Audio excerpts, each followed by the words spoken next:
Good morning बेटा।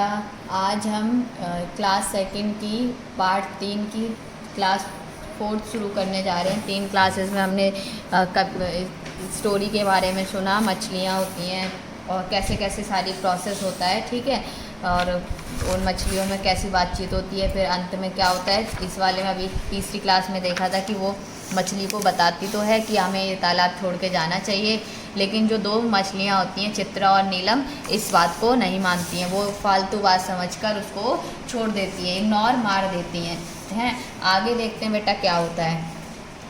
अगले दिन मछुआरे सचमुच ही आ गए। क्या होता है बेटा, उस दिन मछुआरे आ जाते। भाई देखो, जिसने जो प्लान किया है वो तो होना ही है। अब क्या होता है, वो मछुआरे आ जाते हैं। सारी मछलियाँ एक दूसरे का मुंह देखने लगी। अब क्या होता है, मछलियाँ एक दूसरे का मुंह ताकने लगी। अरे ये बात तो सच है, यानी नैना सच बोल रही थी और हमने उसकी बात नहीं मानी। देखो क्या होगा आगे, बहुत पछतावा होगा इनको। अब उनके सामने जाल में फंसने के अलावा कोई रास्ता नहीं था। अब वो क्या कर सकती थी, अब थोड़ी ना कहीं जा सकती थी। अब अगर जो नैना की बात मान ली होती तो इनको प्रॉब्लम नहीं होती, बट इन्होंने तो नैना की बात ही नहीं मानी थी। अब एक दूसरे का मुंह ताक के ये क्या करेंगी, कुछ नहीं कर सकती। अब कहती हैं अब तो हमारे पास कोई रास्ता नहीं है बचने का। नैना मछली की दोनों सहेलियां भी उस जाल में फंस चुकी थी। अब क्या होता है, जब जाल वो डालता है तो वो मछलियां फंस जाती हैं। चित्रा मछली होशियार तो थी ही, उसने मर जाने का बहाना बनाया और चुपचाप से फिसलकर तालाब में जा गिरी और तैरकर दूर चली गई। क्या होता है, जो चित्रा मछली होती है वो होशियार होती है, मीन्स वो ना थोड़ी इंटेलिजेंट होती है। वो क्या करती है कि बहाना मार लेती है कि वो मर गई। तो क्या होता है, बहाना जब उसने मारा तो मछुआरे ने उस पर ध्यान नहीं दिया और वो उससे फिसल जाती है और फिसल कर क्या होता है, दूसरे तालाब में चली जाती है वो। और आगे क्या हुआ देखते हैं। इस तरह से तो ये चित्रा बच गई। बुद्धू नीलम मछली को मछुआरे ने मार डाला। अब क्या हुआ, जो बुद्धू जो नीलम मछली यानी तीसरी वाली थी, वो क्या हुआ, मछुआरे ने उसको पकड़ लिया और उसको मार डाला। कुछ दिनों बाद नैना मछली वापस उसी तालाब में आ गई। अब क्या होते, कुछ दिन बीत जाते हैं तो नैना मछली आ जाती है वापस।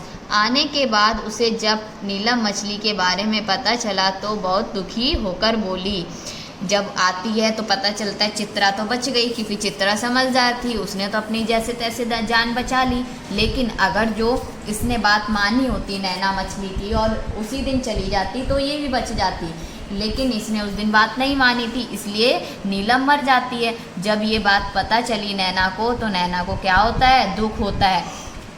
अगर वह जरा सी भी मेरी बात मान लेती और समझदारी से काम लेती तो उसको अपनी जान नहीं देनी पड़ती। कौन कहता है, नैना मछली कहती है कि अगर जो ये मेरी बात मान जाती नीलम तो आज ये भी बची होती, हमारे साथ रह रही होती और इसको मछुआरे नहीं मार पाते, लेकिन इसने तो मेरी बात ही नहीं मानी और ना ही समझदारी से काम लिया। तो इस कहानी में हमने क्या देखा कि हमें हमेशा ये हर बात को मजाक में भी नहीं लेना चाहिए बेटा। जो बात कही गई है वो सच ही होती है। किसी ने सुना था तो वो मान लेना चाहिए था, दोस्त उसकी गलत तो बोल नहीं रही होगी, और ऊपर से इंटेलिजेंट भी नहीं थी। तो बुद्धू होने के कारण क्या फंस गई, मर गई, और चित्रा थोड़ी बहुत इंटेलिजेंट थी, वो बच जाती है। अब हमने इस कहानी में पढ़ा।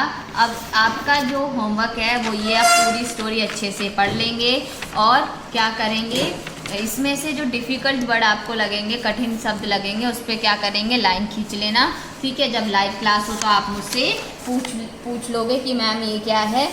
और आपका जो होमवर्क है बेटा वो ये 6th क्वेश्चन है, समान अर्थ वाले शब्दों से मिलान कीजिए। मीन्स एक जैसे शब्द होंगे ये, ठीक है, मीनिंग एक ही निकल रहा होगा, तो उससे आपको क्या करना है, निशान लगाना। जैसे होशियार लिखा हुआ है, होशियार को क्या कहते हैं, समझदार भी कहते हैं, ठीक है, तो वहाँ मैच कर दिया आपने। माना बेकार, भरोसा परेशानी, परेशानी मुसीबत होता है, भरोसा विश्वास होता है, तो बेकार फालतू होता है, और माना इनकार करना है, माना इनकारी होगा ना। तो तो आप इन वर्ड्स को देखो, समान अर्थ बताएंगे, उनसे आपको क्या करना है, मिलान करना है। और बाकी नेक्स्ट जब चैप्टर हमारा शुरू होगा 4th, वो हम अगली क्लास से शुरू करेंगे। और आज हमारी क्लास यहीं पर ख़त्म होती है।